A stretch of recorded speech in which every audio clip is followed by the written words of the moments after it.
हे शत्रुदमन, आपके समान दुनिया में कौन हो सकता है? न त्वाम, आपकी जो सबसे बड़ी विशेषता है कि कोई भी दुख आपको विचलित नहीं कर सकता है। आपत्तियों की झंझावात में आप स्थिर रहने वाले महाशैल हैं। हे स्वामी, कोई भी प्रसन्नता आपको इतना प्रसन्न नहीं कर देती कि सीमा समाप्त हो जाए। न त्वाम प्रव्यथ ये दुखम प्रीतिर्वान प्रहर्षेत।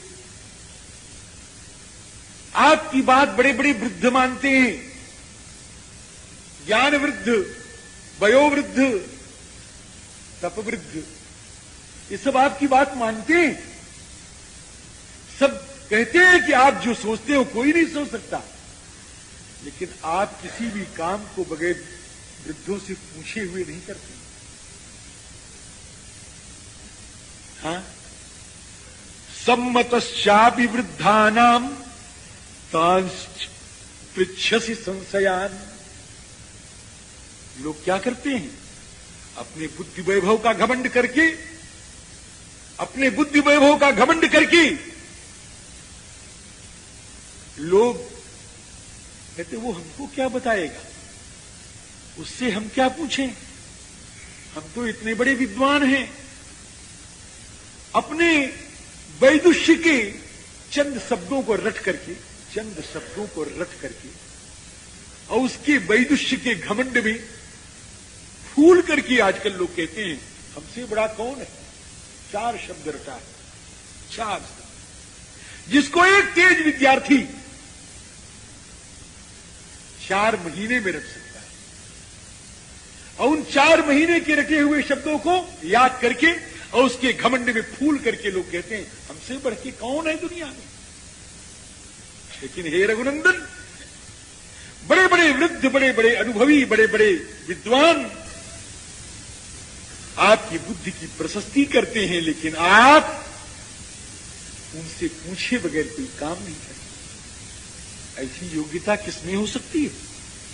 सम्मतश्चापि वृद्धानाम तांश्च पृच्छसि संशयान। हे रघुनंदन, मैं तो हर तरह से बच्चा हूं। श्रुतेन बालः, ज्ञान में बच्चा हूं। स्थानेन बालः, स्थान से बच्चा हूं। जन्मना बालः, जन्म से भी बच्चा हूं। भवतो ह्ययम् स कथम पालयिष्यामि भूमिम भवति तिष्ठति। आपके रहते हुए मैं पृथ्वी का पालन कैसे कर सकता हूं? मैं नहीं कर सकता। हीन बुद्धि गुणो बालो हीन स्थाने वचाप्यहम भवता च बिना भूतो न वर्तयितुम उत्सहे। आपके साथ रह करके मैं भी भिड़ सकता हूं उस काम में, लेकिन आपके विहीन, आपके बिना मैं इस पृथ्वी का पालन कथम भी नहीं कर सकता हूं। यदि चेत आप यह कहें कि मुझे जंगल ही जाना है, मैं नहीं लौटूंगा, तो हे प्रभु, आपके साथ हम भी जंगल में ही चलेंगे। अथवा पृष्ठतः कृत्वा वनमेव भवान इतः गमिष्यति गमिष्यामि भवता सार्धमप्यहम। हम भी आपके साथ जंगल चलेंगे। इस प्रकार से श्री भरत जी महाराज ने बड़ी लंबी चौड़ी प्रार्थना की है, बड़ी सुंदर प्रार्थना की है, लेकिन भगवान ने अमान्य कर दिया है। भगवान ने कहा, हे भरत, हम लोगों को पिता को नरक से उबारना चाहिए। बड़ी बढ़िया बात है। पुन्नाम नरकात यस्मात् पितरम त्रायते सुतः तस्मात् पुत्र इति प्रोक्तः पितॄन यः पाति सर्वतः। पुम कहते हैं नरक को, नरक से जो पिता का उद्धार कर देता है उसी को पुत्र कहते हैं। तो महाराज जी, हमारे पिताजी नरक में जा ही नहीं सकते। ऋणी व्यक्ति नरक में जाता है। ऋणी व्यक्ति नरक में जाता है। इसलिए हमारा दोनों का कर्तव्य है कि अपने पिता को ऋण से मुक्त करें। इसीलिए लोग चाहते हैं कि मेरे बहुत से पुत्र हों, कि कोई पुत्र तो मुझे अनऋण कर देगा और मेरा गया श्राद्ध करेगा। लोग बहुत चाहते हैं कि मेरे बहुत पुत्र हों। क्यों? कि बहुत पुत्र होंगे तो कोई न कोई तो लायक निकलेगा ही। एष्टव्या बहव पुत्रा गुणवंतो बहुश्रुता तेषाम वै समवेता नाम अपि कश्चिद गयाम ब्रजेत। तो आप कहोगे महाराज ये समझ में नहीं आया। ये भगवान कहते हैं यहां गया का तो कोई प्रश्न नहीं है, कि गया कहने का भाव क्या है। देखो, जब गया यात्रा की जाती है तो सबसे पहले, अब तो ऐसा होता कि नहीं होता हमें मालूम नहीं, मैं दुनिया से अलग भी हो गया हूं, इधर 20-25 वर्ष का ज्ञान मुझे नहीं है, 15-16 वर्ष का तो बिल्कुल नहीं। लेकिन पहले लोग ही करते थे कि सोचते थे कहीं किसी का कर्ज तो नहीं रह गया है। गया जाने के पहले अपनी बही देखते थे, खाता देखते थे, अपनी नोटबुक देखते थे, डायरी देखते थे, कहीं किसी का कर्जा तो नहीं है। अपनी स्मृति को कुरेदते थे, घर में पूछते थे किसी का कुछ देना तो नहीं है। जब तक ऋण नहीं समाप्त होता तब तक गया यात्रा नहीं होती है। इसीलिए गया का प्रसंग यहां आया है। हमारे पिताजी श्री कैकेयी को वचन दिए हैं, उसका ऋण उनके ऊपर है। और अगर मैं चल पड़ता हूं तुम्हारे साथ तो मेरे पिताजी ऋणी रह जाएंगे, और जब ऋणी रह जाएंगे, भले ही नरक के है भरत, हम कभी नहीं लौटेंगे। 14 वर्ष के बिना 14 वर्ष बिता करके ही लौटेंगे। और भरत, इसमें दुख क्या है? मेरे लाल, तुम भी राजा बनो और हम भी राजा बने। हम में तुम में कोई अंतर नहीं होगा। तुम राजा भव भरत स्वयं नराणाम। ये 3 श्लोक बड़े सुंदर हैं कि हे भरत, तुम मनुष्यों के राजा बनो, तुम राजा बनो, और मैं भी राजा बनूं। क्या मैं राजा नहीं बनूंगा? अगर मैं राजा बनूंगा तो तेरी बराबरी हो जाएगी, तू मेरे से छोटा है। तू राजा बन, मैं राजा नहीं बनूंगा, मैं तो राजराट बनूंगा, मैं तो राजाओं का भी राजा बनूंगा। वो कैसे? कि तुम राजा भरत भव स्वयं नराणाम। तुम मनुष्यों के राजा बनो, और वन्यानाम अहमपि राजराट मृगाणाम। मैं मृगराजों के जो राजा हैं उनका मैं राजा बनूंगा। एक समानता, गच्छत्वम पुरवर मध्य संप्रहृष्टः। तुम अपने नगर को जाओ और हम दंडकारण्य को चलेंगे। तुम इधर जाओ, हम उधर चलेंगे। तुम्हारे ऊपर सूर्यकुल का सुंदर छत्र विद्यमान होगा, और हमारे ऊपर वटवृक्ष की छाया छत्र का काम करेगी। छायांते दिनकर्भा प्रबाधमानम वर्षत्रम भरत करोतु मूर्ध्निशीताम। एक सहायक तुम्हारा है और एक सहायक हमारा है। शत्रुघ्नस्तुल मतिस्तुते सहाय सौमित्रिर्मम विदित प्रधान मित्रम। तुम्हारे साथ शत्रुघ्न है तो मेरे साथ लक्ष्मण है।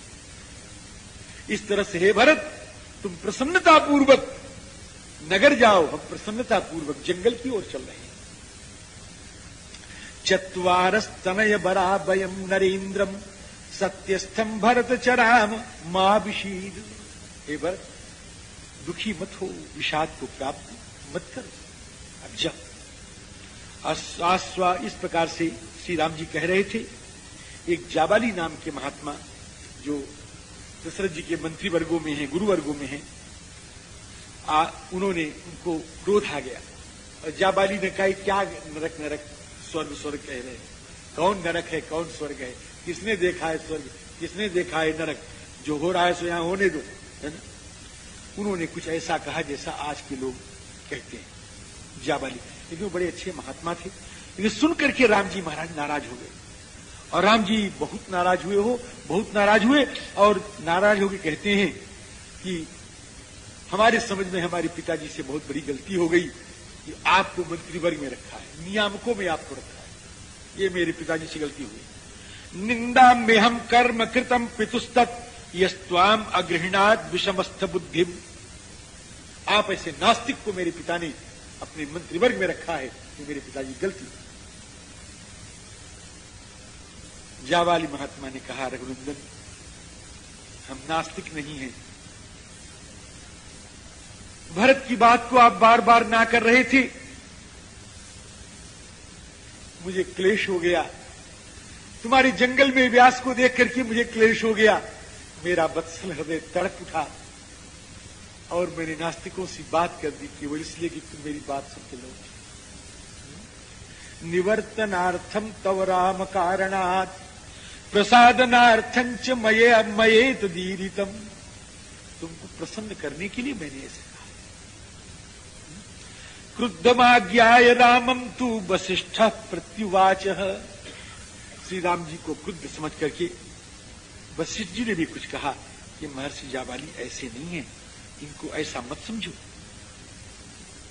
वशिष्ठ जी ने इसके बाद 3 अध्यायों में बड़ा बढ़िया वर्णन है। यहां पर वशिष्ठ जी महाराज ने बहुत कुछ समझाया है श्री राम को, 2 अध्याय 2 सर्गों में बहुत कुछ समझाया कि हे रघुनंदन तुम लौट चलो, तुम लौट चलो। देखो 3 ही गुरु होते हैं प्रशस्त। कौन से महाराज जी? एक तो पिता, एक माता और एक आचार्य।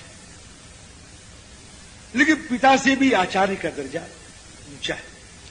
पिता हीनम जनयति पुरुषम पुरुषर्षभ प्रज्ञां ददाति चाचार्य तस्मात् स गुरुरुच्यते। आचार्य जो है बुद्धि देता है, इसलिए वो गुरु कहा जाता है। हे श्री राम जी, आपका मैं गुरु हूं, आपका ही गुरु नहीं हूं, मैं तो आपके बाप का भी गुरु हूं। सतेहम पितुराचार्य तव चैव परंतप। हम तुम्हारे भी गुरु हैं, तुम्हारे पिता के भी गुरु। मम त्वं वचनम कुर्वन्नाति वर्ते सतांगतिम। मेरे वचन, मेरी आज्ञा को मानते हुए अगर तुम काम करोगे तो तुम सत्पुरुषों की मर्यादा का उल्लंघन नहीं करोगे। मेरी बात को मानो। ये जो तुम्हारी वृद्धा माता कौशल्या है, अगर इसकी बात को मानोगे तो तुम धर्म के मार्ग का अतिक्रमण नहीं करोगे। हे रघुनंदन, ये भाव भरा तुम्हारा लाडला दुलारा भरत आपके सामने विनीत प्रार्थना कर रहा है। इसकी बात को आप जब मानोगे तो आप सत्पुरुषों की मार्ग का अतिक्रमण नहीं करोगे। इसलिए मेरी तो यही इच्छा है कि आप राज्य करो। श्री भरत की बात को मान लो। लेकिन श्री राम जी इस पर भी अडिग रहे। राम जी ने कहा, सही राजा दशरथ पिता जनयिता मम आज्ञापयन माम यत् तस्य न तन मिथ्या भविष्यति। मेरे पैदा करने वाले पिता ने मुझको जो आज्ञा दी है महर्षि, उन अपने पिता की बात को मैं झूठा नहीं करूं। भरत जी महाराज उठ के खड़े हो गए, हाथों में जल ले लिया। भरत जी हाथों में जल ले लिए कसम खाने के लिए, हाथों में जल ले लिया। अथोत्थाय जलम स्पृष्ट्वा भरतो वाक्यम अब्रवीत्। भरत जी ने कहा, हे परिषदों, हे सभासदों, हे मंत्रियों, हे गुरुजनों, हे भगवान, आप मेरी बात सुने। मैंने अपने पिता से कभी याचना नहीं की थी कि मुझे राज्य दे दो। मेरी मां ने याचना की, लेकिन मेरी मां से मेरी कोई राय नहीं हुई थी। फिर मेरे ऊपर राज्य को अगर थोपा जाए तो यह अन्याय है या न्याय है? अथोत्थाय जलम स्पृष्ट्वा भरतो वाक्यमब्रवीत् शृण्वन्तु मे परिषदः मंत्रिणः शृणुयुस्तथा न याचे पितरम राज्यम नानुशासामि मातरम एवं परम धर्मज्ञम नानुजानामि राघवम। यदि इसके बाद भी श्री राम जी महाराज को अवश्य ही जंगल में रहना है, तो हे मंत्रियों, हे गुरुजनों, हे ब्राह्मणों, आपके श्री चरणों में प्रार्थना है, मेरी प्रार्थना मनवा दो कि अगर 14 बरस रहना ही रहना है जंगल में, इसी से पिता अनृण होंगे, तो 14 बरस जंगल में मैं रहने के लिए तैयार हूं। राम जी अयोध्या लौट गए। अहमेव निवत्स्यामि 14 वने समाः धर्मात्मा तस्य सत्वेन भ्रातुर्वाक्येन विस्मितः। राम जी मुंह फाड़ के देख, आज आंख फाड़ के देख लिया। धन्य है भरत, धन्य है तेरा त्याग, ऐसा सोचने लगे। लेकिन तुरंत कड़ा हृदय करके श्री राम जी ने तुरंत कहा, भरत, तुम मेरे प्रतिनिधि के रूप में जंगल जाना चाहते हो कि? हां स्वामी। लेकिन जानते हो प्रतिनिधि कब बनाया जाता है? जब शरीर अशक्त हो जाए उस समय प्रतिनिधि बनाया जाता है। बीमार हो गया, उठ करके चलने काबिल नहीं है, यज्ञ शुरू हो गया है, उस समय यज्ञ शुरू हो गया है, बीमार हो गया है, चलने के काबिल नहीं है, क्रिया करने काबिल नहीं है, उस समय आचार्य को अपना प्रतिनिधि बना करके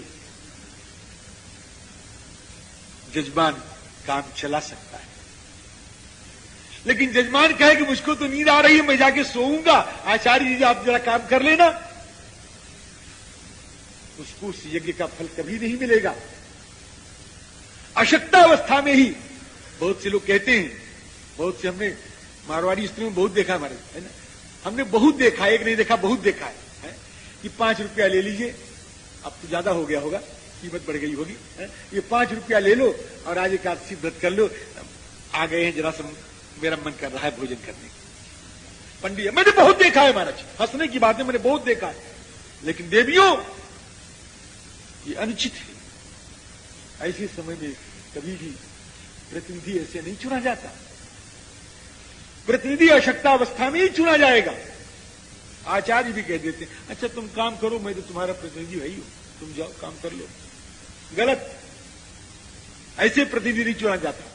प्रतिनिधि कब चुना जाता है, उसका सिद्धांत है, उसके नियम है, वैदिक सिद्धांत है, शास्त्रीय सिद्धांत है। उपाधिर नमया कार्य, उपाधि मैंने प्रतिनिधि यहां पर। उपाधिर नमया कार्य वनवासी जुगुप्सितः, मैं समर्थ हूं, सशक्त हूं, जंगल में वास कर सकता हूं, पिता की आज्ञा का पालन स्वयं कर सकता हूं, इसलिए भरत हम तुम्हारा प्रतिनिधित्व अस्वीकार कर रहे हैं। कृतो राजा ही कैकेय्या मया तद वचनम कृतम अनृतात् मोचयानेन पितरम तम वही पतिम। इसलिए ऐसा नहीं होगा, मैं प्रतिनिधि नहीं करूंगा। और फिर भी भरतलाल जी महाराज ने पुनः प्रार्थना की है, पुनः प्रार्थना की है महाराज जी। वहां के बड़े बड़े अमलात्मा महात्मा सब आ गए महाराज जी, और श्री राम भरत का संवाद सुनकर के सब आश्चर्य कर रहे हैं। ऐसा हमने कभी नहीं सुना, ऐसे महापुरुषों के हमने दर्शन कभी नहीं सुने। आप लोगों की बात सुनकर के मेरे कान तृप्त नहीं हो रहे। विस्मिता संगमम प्रेक्ष्य समुपेता महर्षयः अतौ भ्रातरौ महाभागौ काकुस्थौ प्रशंसिरे। भरत जी चरणों पर गिर पड़े आखिर, अरे और कोई सहारा नहीं देखा तो कहें अब यही सहारा है? और कोई सहारा न पाया है, और कहीं गति नहीं है। सहायाभावात् गत्यंतराभावात् भरतः श्री राम चरणौ एव प्रपत्ति, रामम एव प्रपत्ति। राम जी के चरण में पुनः गिर गए। एव मुक्त्वा पतद भ्रातु पादयोर भरतस्तदा। क्या कह के कि हे प्रभु, जैसे एक किसान प्रतीक्षा भरी